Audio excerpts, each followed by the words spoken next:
Hey guys, this is Ken here, and I'm going to go ahead and show you a quick tutorial on how to install high flow valves in your gas blowback magazines.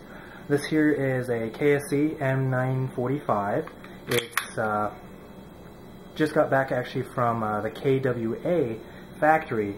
Even though they don't make the gun, KSC does, they pretty much use the exact same parts, and apparently this weapon is so rare that their technician wanted to work on it just because he figured it'd be like a once-in-a-lifetime kind of deal, so I feel kind of happy about that.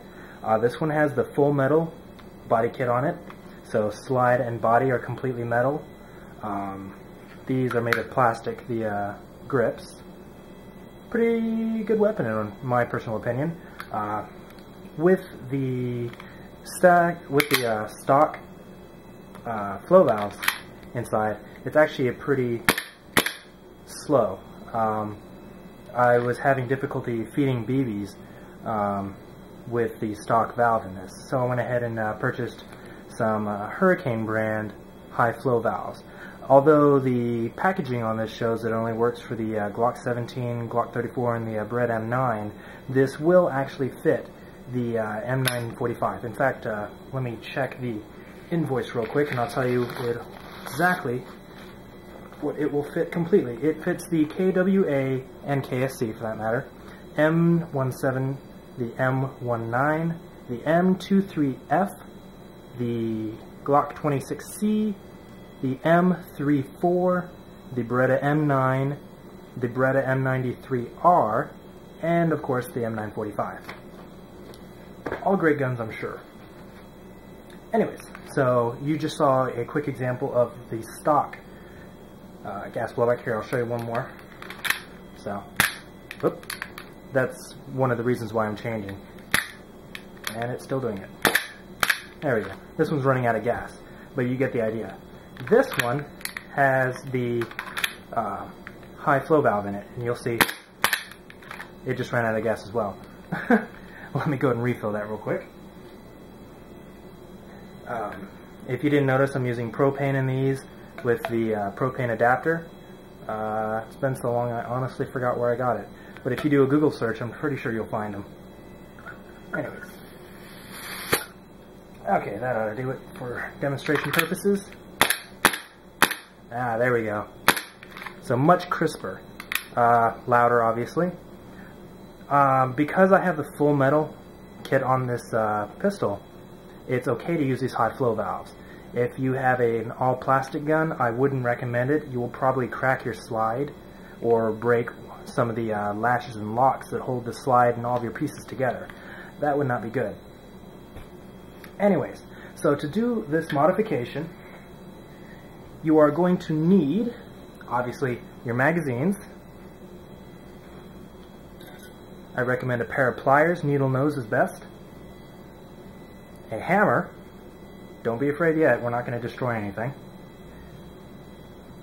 A flathead screwdriver, the wider it is the better, and make sure it's fairly thin. And you'll need some kind of thin, pointy object that is fairly sturdy. This here is an old letter opener that, as you can see, I kind of beat up often. It's burnt on the tip and got solder on it, all those good things. It's pretty much just my multi-tool.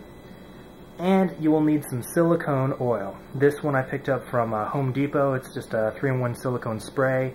I've been using it on basically all my airsoft guns and haven't had any problems yet. Okay, so let me show you real quick the differences between a high flow valve and a stock valve. Let's see here. There we go.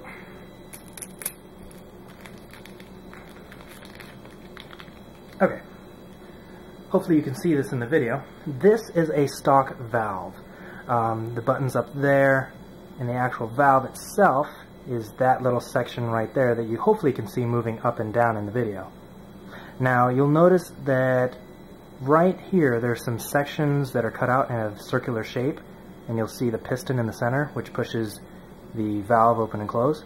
Now these circles, this is where the gas actually comes through. This side is towards the gas well. When this opens up, the gas flows through here and then escapes out of these little holes. Now a high flow valve, on the other hand, has very large exit holes. So when the gas comes through in that port, it has a lot of space to just exit out of. So more gas can come through easily. Basically everything works better. Can't really get more detailed than that. Anyways, so we're going to go ahead and start taking this apart. So on a normal magazine, the first thing you need to do is go ahead and release any gas that may be inside of it. So I do that just by pushing the button. If you can't reach it with your fingernail, use a screwdriver or something, just push it down, make sure there's nothing left in there. The next thing on the M945 pistol magazine here is you're going to go ahead and remove the magazine base. There is a little latch right here, a little stop, a lock, that is spring-loaded. You're just going to push that in, and with your thumb, move the magazine base, just like that. It's going to get stopped, once again, by the hole that normally covers your refill nozzle. So again, you're just going to push it in, just like that. Excellent. Okay, now you will need to remove your magazine internals. The way you do that is there is a little locking axle right there. This is what the hammer's for. Using your thin, sturdy poking device, you're just going to kind of hammer it, and it'll start to protrude on the other side, just like that. This is what our pliers are for now. You're going to go ahead and grab it lightly. You don't want to really scratch it, but go ahead and pull it all the way through. If you have any problems, you can try and going the opposite direction, as I'm actually receiving some tension. I don't really want to scratch or break anything, so we're actually going to go out the opposite side. I'm doing this on my bed, of course, so I'm not getting a sturdy foundation to work on.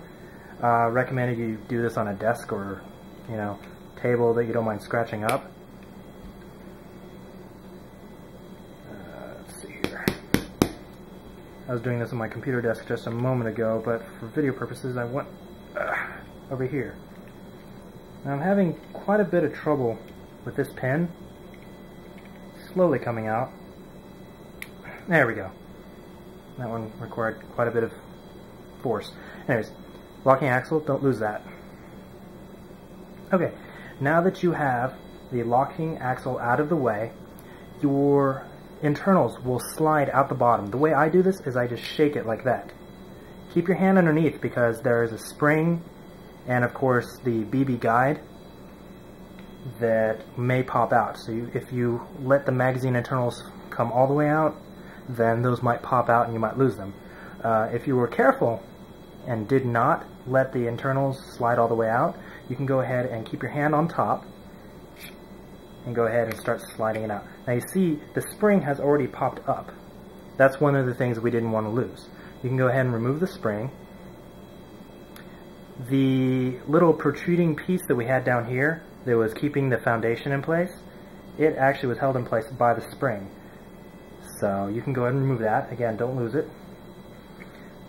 The last piece, of course, is the section that actually pushes the BBs up the guide rod. That just kind of slides out. You'll have a little bit of resistance. You can just kind of work it. I usually push down a little bit, as it is kind of spring-loaded, the button. And then your shell, you can go ahead and discard for later use. The BB guide just kind of pops right out there. Again, set that aside, don't want to lose it. Now this is the internal of your magazine. This is the gas well here. This is the BB spring and guide rod section. This, you can see, is your valve button right there.